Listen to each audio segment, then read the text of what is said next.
Compliance is a profession where people work tirelessly to make the world a better place. And there are hundreds of amazing and inspiring women who have helped the field develop into what it is today. Great Women in Compliance is part of the Compliance Podcast Network, so join Mary Shirley and Lisa Fine as they talk with women in compliance who are making a difference. Welcome to Great Women in Compliance. I'm Lisa Fine, and we're very excited to speak with Ellen Hunt today. She's the Senior Vice President of Audit, Ethics, and Compliance and the Compliance Officer there. In her past roles at AARP, she's been the Interim Vice President of Internal Audit, Vice President and Ethics Officer, and started as a Director in her time there. She's previously held different roles at U.S. Food Service and at Blue Cross Blue Shield and Healthcare Services Corporation in the compliance function. Thank you so much for joining us, Ellen, and welcome. Oh, my pleasure. Thank you for having me. Great. So one of the big questions or things we've been thinking about lately is working with boards of directors. And I know that in your role, you work frequently with your board and you've been building relationships with them. Could you talk a little bit about that? Absolutely. My pleasure. So in all of my roles, I've had the opportunity to work with the boards. And at my current role at AARP, I actually report to 3 different audit committees within the AARP corporate structure. I think that one of the things that is paramount is having that relationship, particularly for me with the audit committee, who has oversight not only, of course, on internal audit and external audit, but also on the ethics and compliance program. It's really important that you have a relationship with these folks well before you may have to come to them with a critical audit finding or an investigation of potentially one of their colleagues or an executive C-suite member. One of the ways to do that is figure out what they're interested in and where their strengths and talents are, and have a dialogue with them. So I connect with my audit chairs well before the audit committee meetings, talk about those agendas, share articles, and other things that are of interest to me. And we've built a rapport so that they know that they can call me and I can call them. And I think that's just a critical function in a relationship for any ethics and compliance office. Yeah, absolutely. I wondering with you about how do you see gender as part of boards of directors, women representation, and sort of how you've built relationships, and if there's anything you'd want to comment about on that topic. Yeah, that's just such an interesting question. It really made me pause and think through my career, and I have to say that I think I have been extremely fortunate in that the organizations that I have been with, particularly Blue Cross and also AARP, there has been a fair representation by women, not only on the boards, but also as part of the management team. So I haven't had the experience of being the lone woman in the room. And I think that has been very empowering and very liberating in a certain way. That I don't feel that I had to chop down the forest or clear the field because there were other really strong, intelligent women who did that for me. And by the time I got there, I wasn't the only female. I realized that that's not the experience that every woman has. I do realize there's still some industries where are very male dominated, particularly when you get to the board or the C-suite level. And what I just say then is if you're in that position, don't get discouraged because you're paving the path. You're clearing the field. You're the pioneer going out west, and what you're doing is clearing a path for those who are going to follow you. And think about how you can utilize your different perspective to your advantage.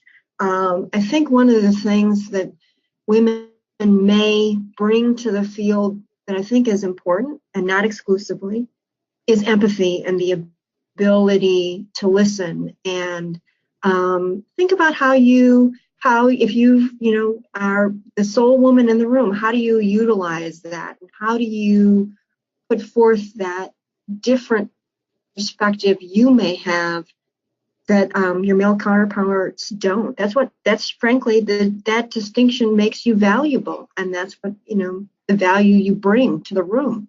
So cherish the fact that you're, in the room where it happens, and don't try to blend in or make yourself more male-like. Be who you are.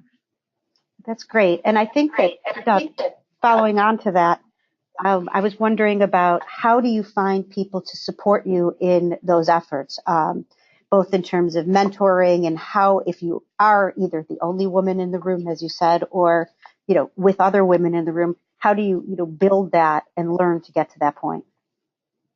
Yeah, so I think that one of the things that we have to do when we look at our career is you've got to think about the difference between who's a mentor and who's a sponsor.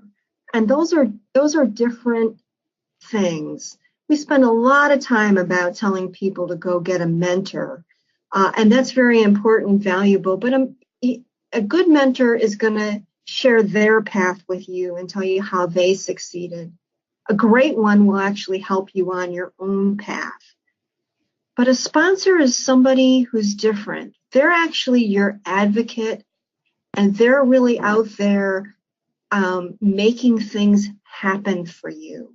So ideally, your audit chair and people on your board, you want them to be sponsors. These are people of great influence who can help you maybe find other positions or opportunities, and also will be there when you need somebody in the room advocating for you, and you might not be there, right?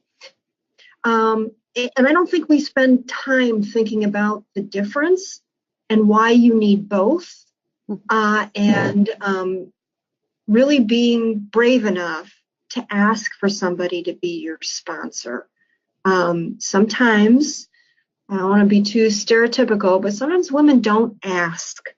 We don't say to maybe our CEO or our audit chair or somebody else we know who may be very influential, but not, necessarily in our own organization.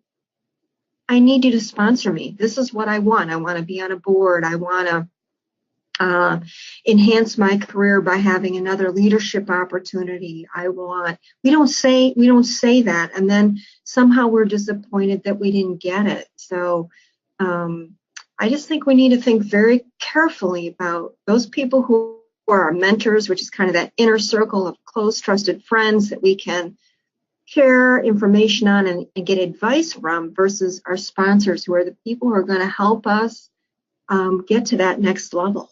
Yeah, well, that's terrific. And with that, in terms of compliance as a function, what have you seen over the last couple of years in terms of it keeps growing, and what you see are the strengths, and what would you like to see over the next few years?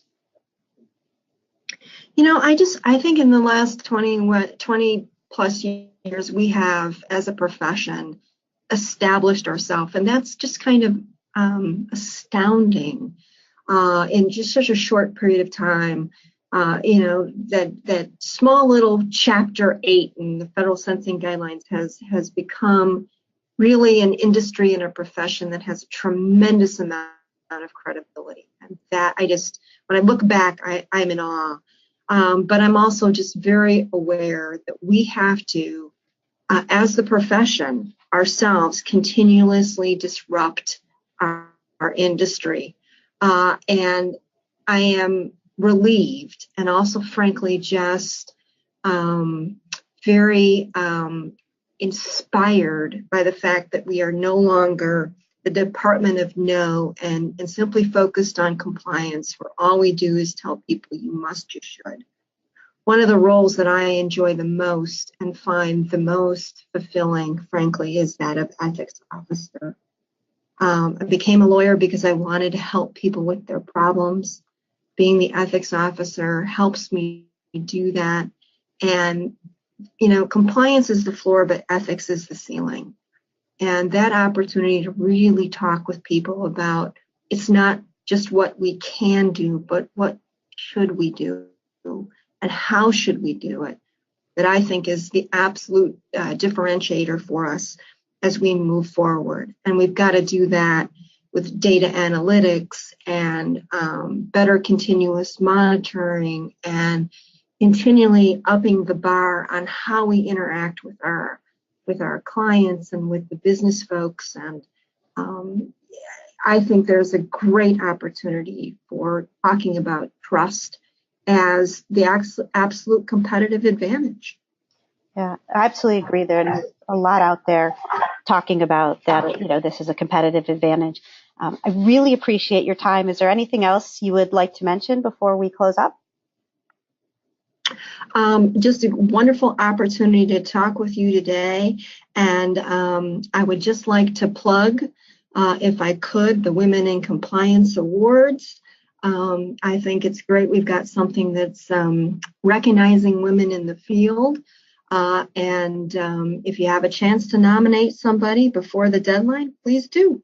Mary Shirley spoke with Yvette Lingham earlier today and spoke in detail about the awards. So not only have you plugged it, if people would like more information about the process and how to apply, there's more out there. And thank you very much. And I hope you have a really good rest of the day and take care. Thanks for joining us for this episode of Great Women in Compliance. We hope you'll join us in honoring the great women in the compliance field by subscribing to this podcast and leaving a review.